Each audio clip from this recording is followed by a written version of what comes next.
தமிழக மக்களின் out of கண்ட்ரோலா அண்ணன் ஸ்டாலின் இன்னொரு 10-11 மாசத்துல போக போறார் என்பதை மிக பதற்றத்தோடு அவர் வெளிப்படுத்துகிறார். நான் கேட்கிறேன், எவ்வளவுக்கு இவ்வளோ பதற்றம்? அதிமுக பாஜக கூட்டணி அமைந்ததில் இருந்து அண்ணன் ஸ்டாலின் மிகுந்த பதற்றத்தோடு காணப்படுகிறார். புரிந்தும் புரியாதது மாறியும் தெரிந்தும் தெரியாதது மாறியும் ஆக பதற்றத்தில் பதற்றம் இல்லாததை மாறியும் இன்று முதலமைச்சர் அவர்கள் மிகுந்த பதற்றத்தோடு இருக்கிறார்கள். பதற்றம் வேண்டாம் முதலமைச்சர் அவர்களே, ஒரு 11 மாதம் பொறுத்திருங்கள், நாங்கள் ஆட்சிக்கு வருவோம். அதற்கு பின்பு என்னெல்லாம் தமிழக மக்களுக்கு கொண்டு வர வேண்டுமோ அதையெல்லாம் கொண்டு வருவோம். எப்போ பார்த்தால் மோதல் போக்கு இருந்தால் எப்படி? நான் ஸ்டாலின்ட்ட கேட்குறேன், 4 வருஷம் முடிஞ்சிருச்சுல்ல, கொடியை பிடிச்சி உங்கள் வீட்டு முன்னால் நின்னீங்களே கருப்பு கொடியை. இன்னைக்கு உலக ஈரல் நலன் தினம், இன்னைக்கு என்ன கருத்து கணிப்பு சொல்கிறேன்னா, தமிழ்நாட்டில் ஈரல் கெட்டு டாஸ்மாகினால் அனுமதிக்கப்படுபவர்கள் அதிகமாக இருக்கிறார்கள். என்ன பதில் சொல்றீங்க? அவுட் ஆஃப் கண்ட்ரோலா தமிழக மக்களின் அவுட் ஆஃப் கண்ட்ரோலா அண்ணன் ஸ்டாலின் இன்னொரு 10-11 மாசத்துல போக போறார் என்பதை மிக பதற்றத்தோடு அவர் வெளிப்படுத்துகிறார். நான் கேட்கிறேன், எவ்வளவுக்கு இவ்வளோ பதற்றம்? அதிமுக பாஜக கூட்டணி அமைந்ததில் இருந்து அண்ணன் ஸ்டாலின் மிகுந்த பதற்றத்தோடு காணப்படுகிறார். நான் சொல்றேன், டெல்லிக்கு நீங்கள் அடிபணிய வேண்டும் என்று யாரும் சொல்லல. டெல்லிக்கு அடிபணியவில்லை என்றால் இலங்கையில் நம் தமிழர்கள் சுட்டு கொல்லப்பட்ட போது அடிபணிந்து தானே நீங்கள் அதை தடுக்காமல் இருந்தீர்கள். இன்று மாநில சுயாட்சியை பற்றி பேசுகிறீர்கள். 16 ஆண்டுகள் 5 அமைச்சர்களோடு ஆட்சியில் இருந்தீர்கள். அப்போ டெல்லிக்கு அடிபணிந்து தானே அதை பற்றி ஒரு வார்த்தை கூட பேசாமல் இருந்தீர்கள். இன்று கல்வியை மாநில பட்டியலுக்கு கொண்டு வர வேண்டும் என்று சொல்கிறீர்கள். இவ்வளவு ஆண்டு காலம், ஏறக்குறைய 15-16 ஆண்டு காலம் ஆட்சியில் மத்தியில் இருந்து கொண்டு டெல்லிக்கு அடிபணிந்து கொண்டுதானே அதை பற்றி ஒற்றை வார்த்தை பேசாமல் இருந்தீர்கள். ஆக நீங்கள் ஆட்சி செய்யும் பொழுது டெல்லிக்கு அடிபணிந்து தான் இருந்தீர்கள், எதையும் கொண்டு வரவில்லை. இன்று வீராவசனெல்லாம் பேசலாம். இன்னைக்கு ஷா என்னை ஒன்றும் எந்த ஷாவும் ஒன்று செய்ய முடியாதுன்றாரு. நினைவுபடுத்துகிறேன், 76இல் KK ஷாவால் தான் இவர்கள் ஆட்சி கலைக்கப்பட்டது. இந்த ஷால ஏதோ ஒரு ஷாவால் இவர்கள் ஆட்சி கலைக்கப்பட்டது. இந்திய வரலாற்றிலேயே ஊழலுக்கு ஒரு முறையும் தேச விரோதத்திற்கு ஒரு முறையும் 2 முறை ஒரு ஆட்சி கலைக்கப்பட்டிருக்கிறது என்றால் அது திராவிட முன்னேற்ற கழக ஆட்சி.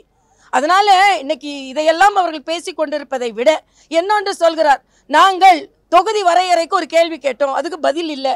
மரியாதைக்குரிய அமித்ஷா அவர்கள் பதில் சொல்லிவிட்டார். உங்களுக்கு புரியவில்லை என்றால் நாங்கள் என்ன செய்வது? அதே மாதிரி ஹிந்தி திணிப்பை பற்றி பதில் இல்லை என்று சொல்கிறார். மரியாதைக்குரிய தர்மேந்திர பிரதான் அவர்கள் ஹிந்தி திணிப்பு கிடையாது என்று சொல்லிவிட்டார். உங்களுக்கு புரியவில்லை என்றால் அவர்கள் என்ன செய்வார்கள்? அதனால் புரிந்தும் புரியாதது மாறியும் தெரிந்தும் தெரியாதது மாறியும் ஆக பதற்றத்தில் பதற்றம் இல்லாததை மாறியும் இன்று முதலமைச்சர் அவர்கள் மிகுந்த பதற்றத்தோடு இருக்கிறார்கள். பதற்றம் வேண்டாம் முதலமைச்சர் அவர்களே, ஒரு 11 மாதம் பொறுத்திருங்கள், நாங்கள் ஆட்சிக்கு வருவோம். அதற்கு பின்பு என்னெல்லாம் தமிழக மக்களுக்கு கொண்டு வர வேண்டுமோ அதையெல்லாம் கொண்டு வருவோம். எப்போ பார்த்தால் மோதல் போக்கு இருந்தால் எப்படி?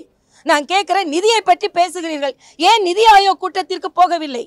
ஒரு மாநிலத்தின் நிதி கட்டமைப்பை முழுவதுமாக விவாதிப்பது நிதி ஆயோக், அதுக்கு நான் போக மாட்டேன். அதே மாதிரி இலங்கையில் இன்று தமிழக மீனவர்களை பற்றி பேசுகிறீர்கள். தமிழக மீனவர்கள் பிரச்சனையும் இந்த இலங்கை மண் இந்தியாவிற்கு எதிராக பயன்படாது என்று இலங்கை அதிபரிடம் இருந்து உறுதிப்பாட்டை வாங்கிவிட்டு வந்த மரியாதைக்குரிய பிரதமரை ஏன் வரவேற்கவில்லை?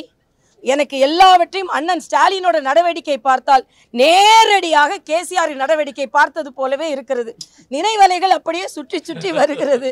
இப்படித்தான் மத்திய அரசை குறை கொண்டே இருந்தார். இன்னைக்கு விஸ்வகர்மா திட்டம் என்று ஒன்றை ஆரம்பிக்கிறார். நான் கேட்கிறேன், 5 முறை தமிழகத்தை ஆண்ட பின்பு கைவினை கலைஞர்களை பற்றி சிந்தனையே உங்களுக்கு வரல. மரியாதைக்குரிய மோடி அவர்கள் ஒரு திட்டத்தை கொண்டு வந்தவுடன் அவசரமாக கைவினை கலைஞர்களுக்காக ஒரு திட்டத்தை கொண்டு வருகிறீர்கள். அதனால தான் இன்னைக்கு ட்விட்டரில் பதிவு பண்ண, இந்த கலைஞர் திட்டத்திற்கு வழிவகுத்த பிரதமர் அவர்களுக்கு நன்றி. ஏனென்றால் பிரதமர் அவர்கள் தான் முதலமைச்சர் அவர்களை கைவினை கலைஞர்களை பற்றி சிந்திக்கவாவது தூண்டி இருக்கிறார். அதனால முதலமைச்சர் பதற்றம் வேண்டாம், அமைதியாக இருங்கள், கவலைப்பட வேண்டாம். உங்கள் கூட்டணிக்குள்ள குழப்பங்களை முதலில் பாருங்கள். பொருந்தாத சந்தர்ப்பவாத கூட்டணியா? நான் சொல்கிறேன், இந்த சந்தர்ப்பத்திற்கு ஏற்ற கூட்டணி. திமுகவை வீட்டிற்கு அனுப்ப வேண்டும் என்ற சந்தர்ப்பத்திற்கு ஏற்ற கூட்டணி. அண்ணன் திருமாவளவன் கொடி கட்ட முடியலன்னு சொல்றாரு. சாம்சங் தொழிலாளர்களை பற்றி தொழிலாளர்கள் பாதுகாப்பல்ல நிலைன்னு கம்யூனிஸ்ட் சொல்கிறார்கள். ஒரு போஸ்டர் ஒட்ட முடியலன்னு காங்கிரஸ் தொண்டர்கள் அழுகிறார்கள். ஒரு துணை முதலமைச்சர் ஒரு போஸ்டர் ஒட்டினதுக்கு உடனே அடக்குமுறையில் கிழிக்க சொல்றீங்க. ஆக உங்கள் கூட்டணியில் தான் இன்று குழப்பமே தவிர நாங்கள் இன்று ஏற்படுத்தி இருக்கின்ற கூட்டணி பலமான கூட்டணி. இன்னும் பல பேர் அதில் சேருவார்கள். அதனால் பலமான கூட்டணியை கொண்டு நாங்கள் 2026 சந்திக்க போகிறோம். அதனால் பதற்றம் வேண்டாம், அமைதியாக இருங்கள் என்று கேட்டுக்கொள்கிறேன். இல்லை, நான் எங்களோட கூட்டணியில் பல பேர் சேர்வதற்கு மரியாதைக்குரிய அமித்ஷா அவர்கள் எல்லா முயற்சியும் மேற்கொள்வார்கள். அதனால் எங்கள் தலைமை என்ன யாரையெல்லாம் இணைக்க வேண்டுமோ அவர்களை இணைப்பார்கள். அவர்களை இணைத்ததை வைத்து நாங்கள் வழி நடத்தி அதற்கான வழி நடப்போம். அல்ல, ஏற்கனவே அதிமுகவோட பேச்சுவார்த்தை நடந்ததே மாதிரி பல பேச்சுவார்த்தைகள் நடக்கலாம் நிச்சயமாக.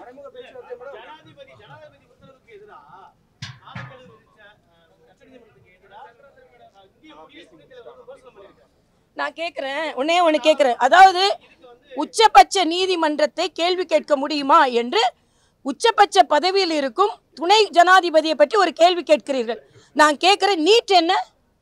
நீட் நீங்க வந்த உடனே நாங்கள் முதல் கையெழுத்து போடுவோம் என்று சொன்னீர்களே, அது உச்சபட்ச சுப்ரீம் கோர்ட்டின் தீர்ப்பு. அது இப்போ நீங்க தான் தீர்ப்பை முதலில் மீறி இருக்கிறீர்கள் என்று நான் சொல்றேன். ஆக உங்களுக்கு சாதகமாக தீர்ப்பு வந்தால் அது எல்லாமே நல்லது. ஆனால் நீட்டை பற்றி நான் கேள்வி கேட்கிறேன். நீங்கள் தான் உச்ச நீதிமன்றத்தின் தீர்ப்பை முதலில் மீறி இருக்கிறீர்கள். உச்ச நீதிமன்றத்தின் தீர்ப்பு நீட் வேண்டும் என்பது. முதல் கையெழுத்து போடுவேன் ஏன் பொய் சொன்னீர்கள்? அல்லாத விட இன்னைக்கு ஈரல் தினங்க, ஈரல் தினம். ஆனால் இன்னைக்கு ஒரு தனியார் நிறுவனம் கருத்து கணிப்பு நடத்தி இருக்கிறது. தமிழ்நாட்டில் 1.5 கோடி பேர் குடிக்கிறாங்களாம். 1.5 கோடி பேர் குடிக்கிறாங்க.